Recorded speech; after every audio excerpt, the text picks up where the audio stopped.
is CNN Student News. I'm Carl Azus at the CNN Center in Atlanta, Georgia. Today's current events coverage begins on an island in the Aegean Sea.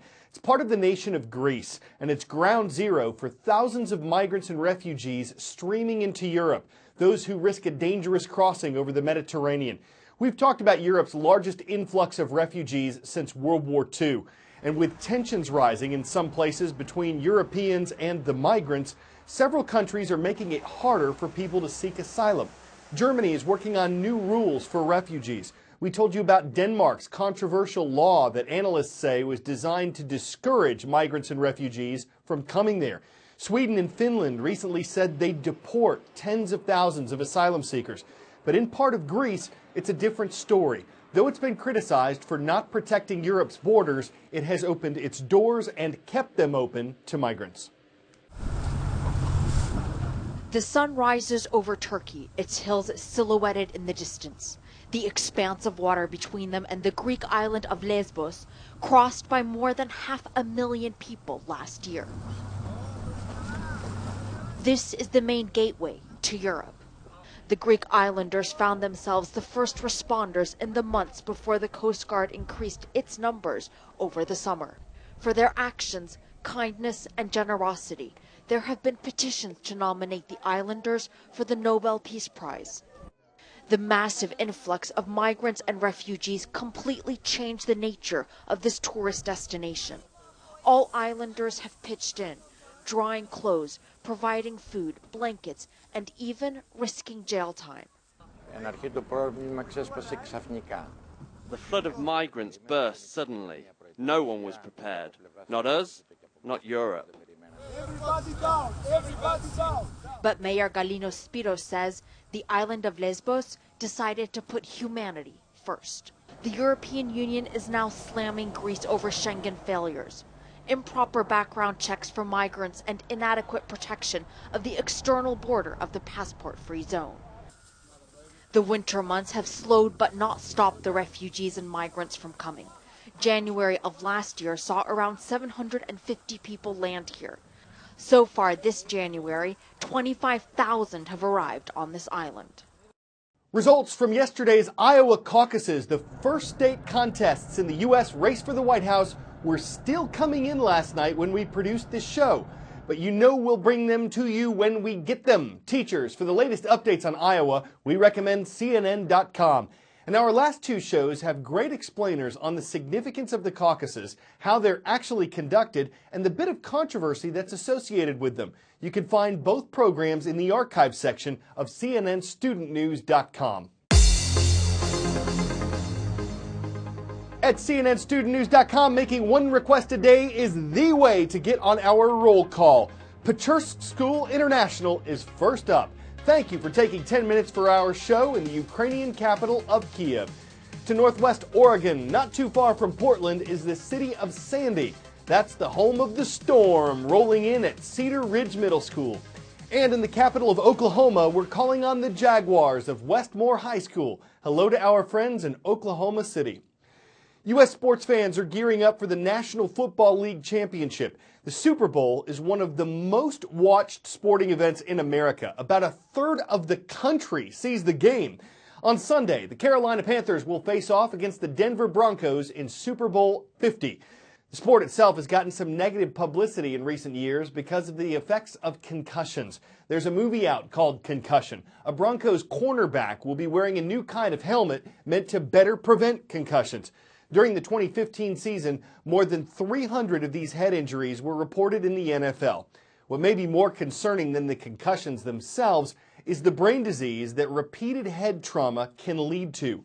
Former football players continue to be diagnosed posthumously with CTE. Lately, it's been difficult to talk about football without mentioning concussions. Why?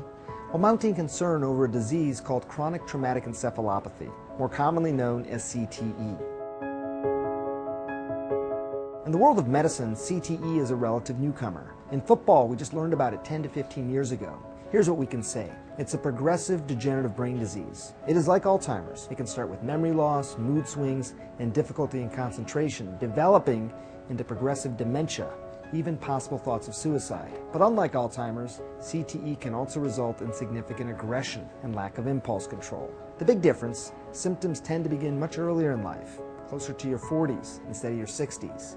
In both diseases, there's no known cure. Researchers believe there's only one way to get CTE, and that is repeated hits to the head.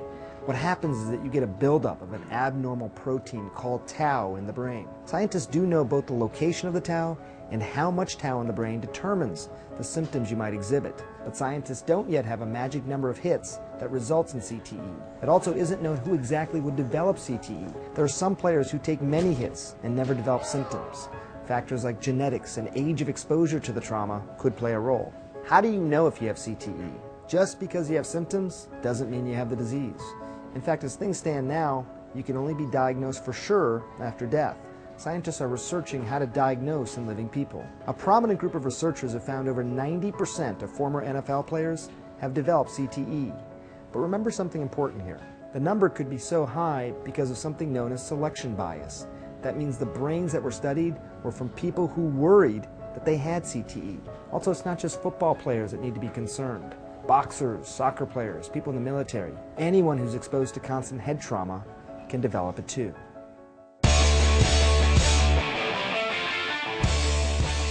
Before we go, a sort of sport that combines elements of gymnastics, martial arts, parkour, and flipping out. It's known as tricking. It's probably best for people who are already in shape, and though critics say it's not useful in an actual combat situation, it's really cool to look at, really physically demanding, and really popular in movies.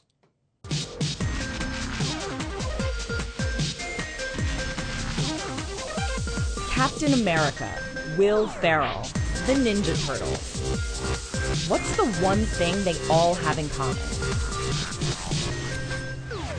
What is tricking? It's a combination of jump kicks and basic kicks from martial arts such as karate, taekwondo, wushu, capoeira. It's one of the hottest styles in stunt work right now.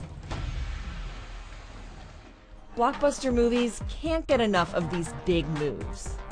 Can people make a living off tricking in movies? Yes, I definitely do think so, because there are jobs out there where they specifically ask if you can trick. Stunt people can make about $1,000 a day. And big sponsors like Red Bull are taking notice. They started competitions 2 years ago with cash prizes in the thousands. How did tricking start? In the mid to late 90s through the early 2000s, a lot of martial artists were doing creative forms that they could make up themselves, and they wanted to spice it up, so they would add elements of gymnastics, tumbling, and fancy kicks that you saw in Hong Kong movies. And eventually it sort of broke off from sport karate and became its own entity. Now, more than 100 gyms around the world are offering tricking classes. This is Brooklyn Zoo in New York. Their tricking classes cost $25. The people that we have that do come here, they see tricking and they want to do it just because it looks cool. You see somebody jump in the air, spin a few times, and throw a kick. And they're like, I didn't see that in class. And we're like, oh, that's tricking, not regular tumbling. I think it was maybe last year, this one tricker was on the Arsenio Hall show. And that was huge for tricking, because nobody in that audience had ever seen anybody doing this type of stuff before, and then he's doing all this crazy stuff, and they're just like, whoa, it looks like what I see in the movie.